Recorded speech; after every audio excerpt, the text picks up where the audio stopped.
This time is for rejuvenating energy and bringing out your adventurous side.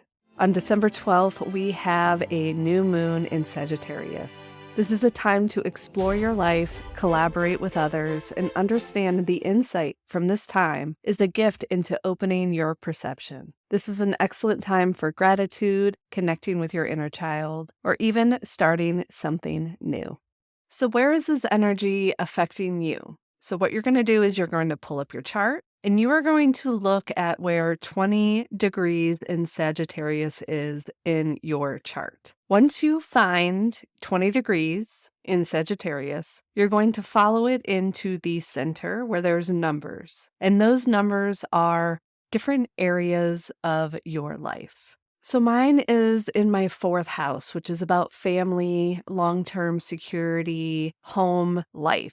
So tell me in the comments what area of life this is affecting you. Okay, now we're going to walk through on how to set goals using the moon's energy. It's a really powerful tool, help you stay on task with these dreams, desires, anything you want to manifest in your life, little or big. I have a free sample on my website for you to get the printables to be able to use at home and a sample of the interactive calendar. I have the Manifesting with the Mood printed journal and goal workbook on Amazon. I have the printables on my website, and the 2024 interactive calendar is also on my website. But if you want to test it out, go to karadempsey.com/moon so you can test this out. See if this is your jam, if you want to bridge the gap between productivity and spirituality. So the first thing we're going to do is we're going to fill out the goal worksheet. Today is December 12th. Don't worry if you aren't doing this on the exact day. The moon's energy is so powerful, it filters into the coming days. It's in Sag at 20 degrees. And how do we find the intention that we want to set? Well, it's a personal, subjective process for you, but I have some tools to help you. If you have the printed planner, you're going to go to page 222 and 223. If you have the interactive calendar, I am going to go to zodiac signs.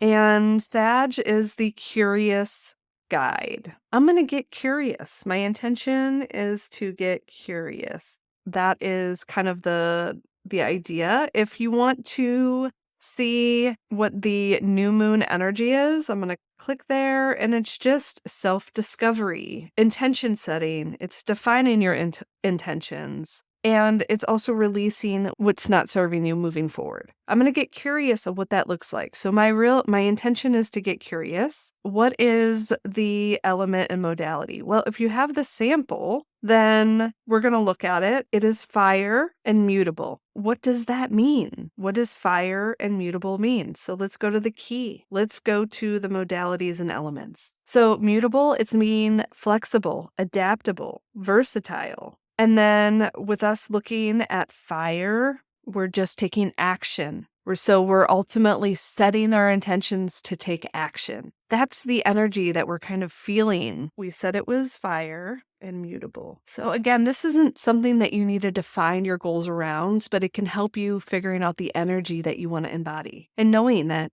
you're different and the moon's energy is different, and it's up to you to decide. So the energy that I want to embody, I want to be curious. The energy is just being curious of what can happen. So honestly, my intention and the energy is the same. So this is in my 4th house of family and home. So just knowing that might come forth, it might not. What is the floativity? Okay, so I'm going to go to the interactive. I'm going to go to the key. The floativity of Sagittarius is vision board, goal planning, self-exploration. So I want to get really clear on my goals. What type of ritual do I want to have for this? I'm going to go back to my key. We're actually going to go to the moon. And so then if I want to do it with the moon, it's just going to be maybe a higher alignment meditation. Set intentions. And so this just helps me get clear on like how I want to use this energy. And then you can go through, what am I grateful for? What are my desires? What comes up for me? And that's something that's going to I would have you wait a few days to fill out. And then you can set your goals from there. We're not going to do that in this video, but I do have a video coming out on how to set embodied goals that's going to walk you through how to use this energy of the moon and be able to set your goals for this moon phase. So I hope that helps you understand energy, your energy, the moon's energy, and then to be able to create these rituals, these moments to yourself in creating and cultivating your visions in a way that feels good. So it's not an instruction manual like you need to do this, like this, like this. It's more on helping you feel in your energy and seeing what's going to support you in that time. Now let's dive in to the reading that's going to help you during this Sagittarius new moon.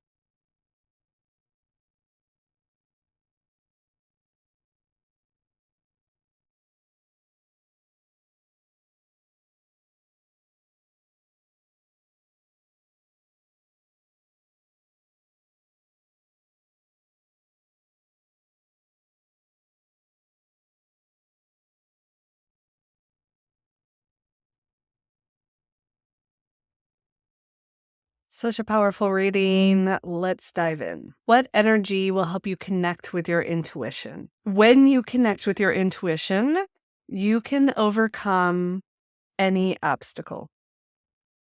Okay. The answers usually aren't outside of you. It's connecting with your intuition and knowing that you can move towards your goals.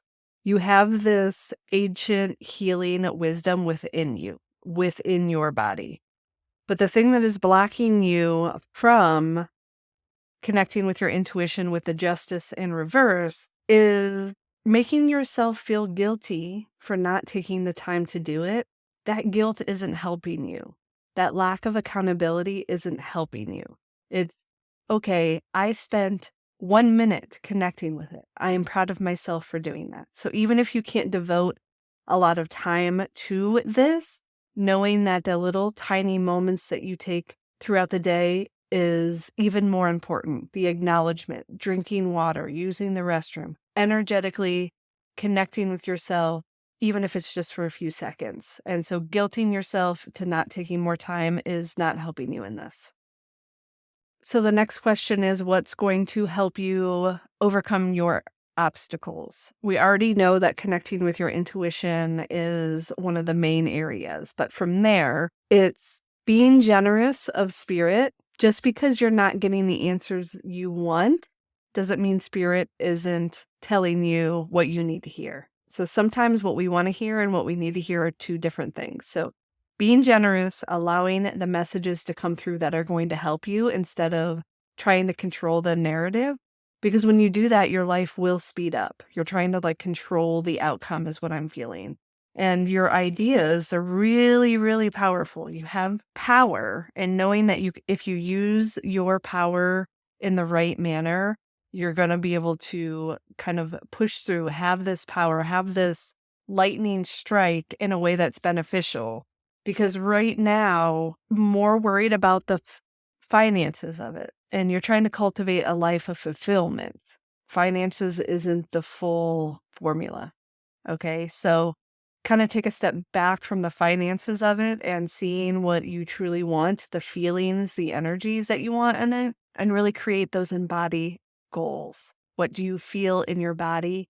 What are the feelings that you want towards these goals instead of just thinking you want to be rich, you want to have the luxury and all this stuff? That's blocking you from overcoming these obstacles.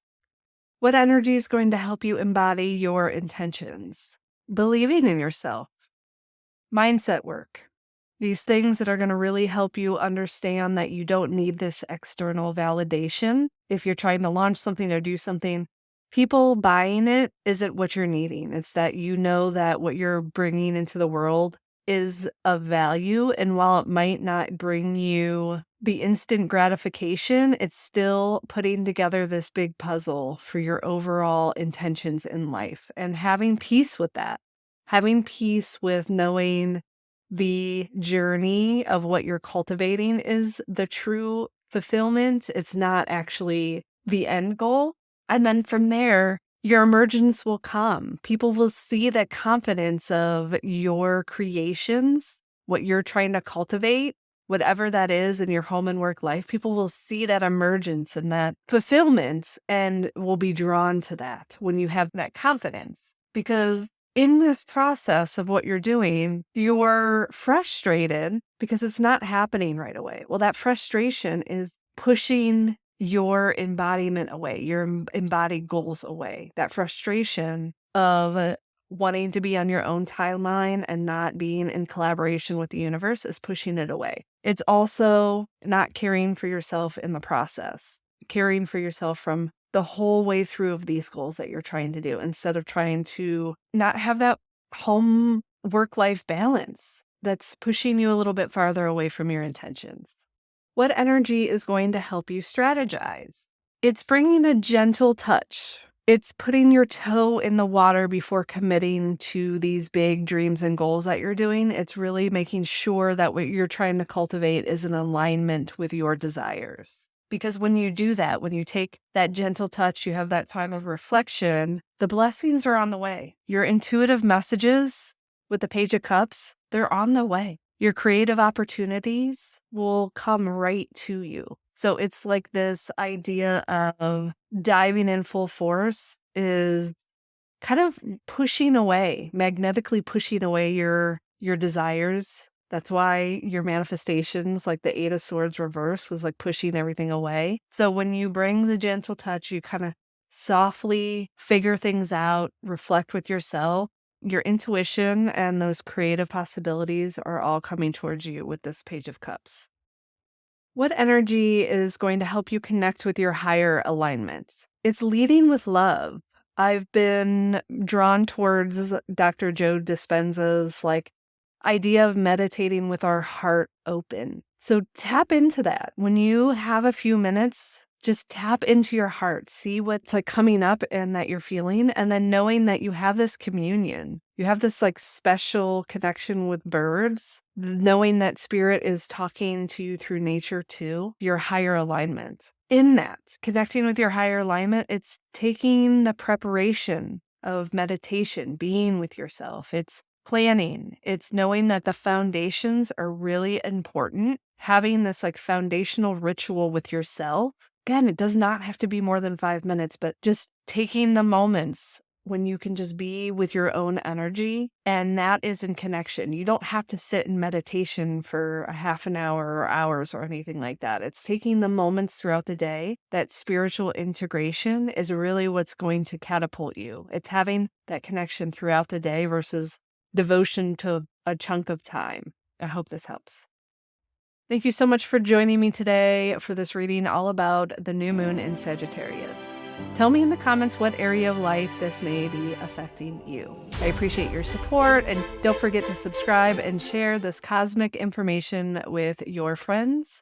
I have the Manifesting with the Mood printed journal and goal workbook on Amazon. I have the printables on my website, and the 2024 interactive calendar is also on my website. But if you want to test it out, go to karadempsey.com/moon so you can test this out. See if this is your jam, if you want to bridge the gap between productivity and spirituality. And we will chat soon.